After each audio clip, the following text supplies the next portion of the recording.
The search engine results page is dead. Bradsugars is going to create a brad.ai. Victor Antonio is my guest here today. He's super salesman, built the whole sales thing. Then he went into training and teaching sales. Sales, marketing, and one could argue customer service have to merge. Wrote one of the first ever books on AI in sales. I can't train somebody on 100,000 SKUs, but I can train my AI to know every product, every specification, and how could you compete against that? Let's welcome Victor Antonio to the Big Success Podcast. How do you define success? What is success in Victor's mind? To me, it's quality of life, and that is the ability to have options to do what you want to do. What's Victor Antonio's methodology that says this is how success happens? I believe you have to have a banner. I'm very specific in a niche, right? So I picked the niche sales training. It was too broad. And then I read a book by Dr. Robert Cialdini called Influence, right? Yep. Which talks about behavioral economics, which I'm sure you know. And so at that point, it hit me, why don't I talk about, instead of how to sell, why don't I talk about how to buy? So I came up with the phrase sales influence, subtitle, finding the why in how people buy. And I told myself, I'll look at it from a neuroscience standpoint, and that would be my differentiator. But then I said, I'm all in. So if somebody says, Victor, do you do teamwork? No, I'm not doing that. Do you talk about leadership? No, that's not what I do.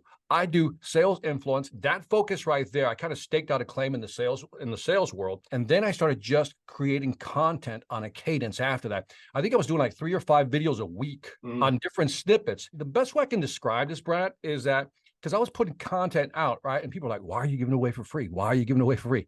They didn't understand content marketing yet. The way I explain it to people is, look, I got right now, I think I have about maybe 1,700 videos on YouTube, right? People say, well, Victor, if you give it away, why would they hire you? Or why would they, buy into your Sales Velocity Academy? I said, it's like a puzzle box. You ever do a 1,000-piece puzzle box? I'm putting out there in 1,000 pieces, but I give people the puzzle box without the picture. In other words, they got to come to me to put it all together. Yeah. And that's how I view my marketing strategy. How do we succeed at having influence in sales? When I decided to do sales influence, again, I give Robert Cialdini the trigger point for me getting going in that direction. I started studying that people are now more informed than ever, even more today. In 2011, there's a book called The Challenger Sale that came out by the group called the CEB, which is now part of Gartner. And they said that the buyer is 57% into the buying process. And I remember that was interesting, 57% of the buying process, which means they're more than halfway to making a buying decision.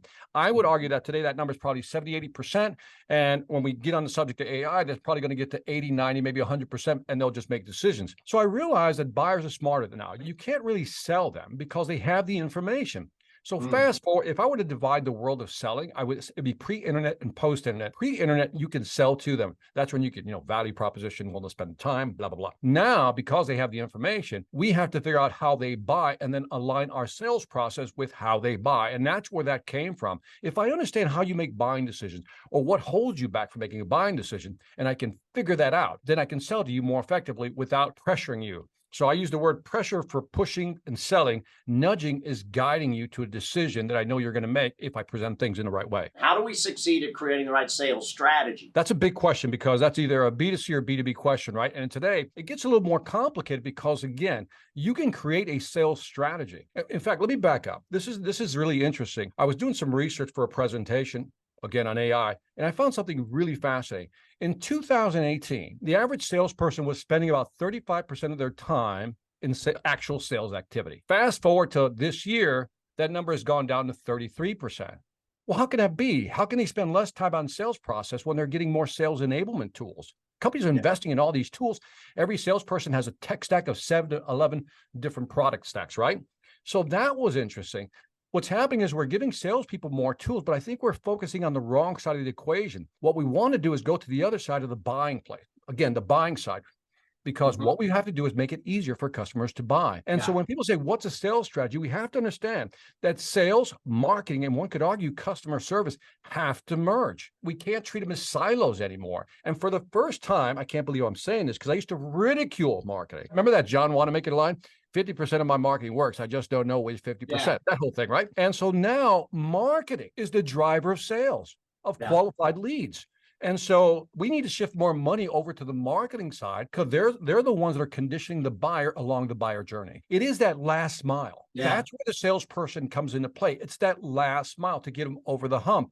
And so there's different books out there about sense making, helping them curate the information, guiding them towards that final decision, being a Sherpa in sales. And it is that last mile where you won't get rid of the salesperson. How do you see we're going to change sales in the coming years, 2 years, 5 years using AI? So the two big things I talk about in my predictions is, first one, the search engine results page is dead. It's on an asymptotic curve, approaching zero, but never getting there. In other words, how we do searches, we're not going to see those pages anymore. What's going to happen is Brad Sugars is going to create a Brad.ai.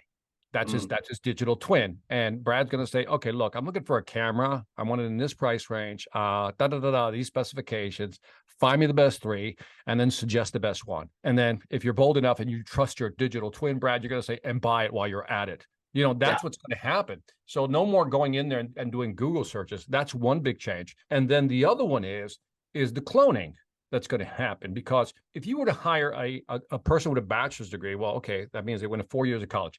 If I need somebody with a master's degree, add 2 more years. If it's doctor, it's probably add 3 to 4 on top of that, right? Now, I don't need to do that. I can program within code a graduate, right? And then I can load this graduate with all the content. I could train it with machine learning. I can use test set data, train it on all my products. So if I'm a company like Wayfair, I think Wayfair is an interesting study. Wayfair has, 100,000 SKUs, right? And so I can't train somebody on 100,000 SKUs, but I can train my AI to know every product, every specification. And how could you compete against that? Yeah. Now imagine you're a company, you have only, let's say 100 SKUs, doesn't matter. You can train them. And every time I have a new product, guess what? I just train the machine on the new product. So I then take that chunk of code and I copy it again. And I duplicate it again, and I create as many virtual employees as I want. And guess what? Almost near perfect recall. Yeah. That's how it's changing. So the call centers, I think you're going to see this massive devastation in the call centers. We're going to see call centers almost like the dial phone or those phone booths that used to be on the streets. That's what we're going to say. You used to what? You used to put people in a bullpen with a phone? Yeah, call centers. Why would you do that? That's what's going to change. So I think countries that have depended on call center business, I think that stuff is going to be impacted over the next 3 to 5 years greatly. Gotta be. And that's the Big Success Podcast for today. Hopefully you took a lot of notes, learned a whole bunch, and if you need to, go re-listen to it. We dropped a lot of information right there today. Big success is what it's all about. And by the way, if you haven't subscribed, hit that subscribe button so you're here with us every single week on the Big Success Podcast. I'm Brad Sugars. That's BS. Big success is what we're shooting for. Check the show notes for all the links. Make sure you follow through. Keep learning. Keep coming back. Oh, and by the way, share this with any of your friends who you know are up for success. I'll see you next week on the Big Success Podcast. You've been listening to the Big Success Podcast with the #1 business coach in the world, Brad Sugars. To learn more about how to achieve business and personal success, as well as how to level up or listen to past episodes, visit www.bradsugars.com.